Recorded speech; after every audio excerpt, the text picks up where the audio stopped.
بسم اللہ الرحمن الرحیم۔ مسلمانوں کی معراج اتباع سنت ہے۔ انسان سے پہلے اس کائنات میں فرشتے بھی تھے اور شیاطین و درندے بھی۔ فرشتوں کی فطرت میں بلندی اور نیکی ہے، جبکہ شیاطین کی فطرت میں پستی اور گناہ۔ لیکن انسان میں نیکی اور گناہ دونوں طرح کے جذبات رکھے گئے ہیں۔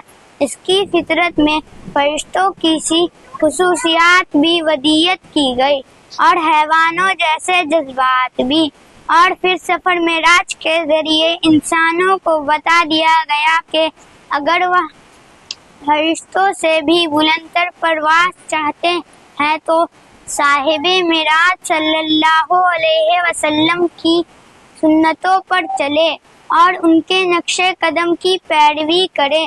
بصورت دیگر ان کا انجام ناکامی، پستی اور رسوائی ہوگا۔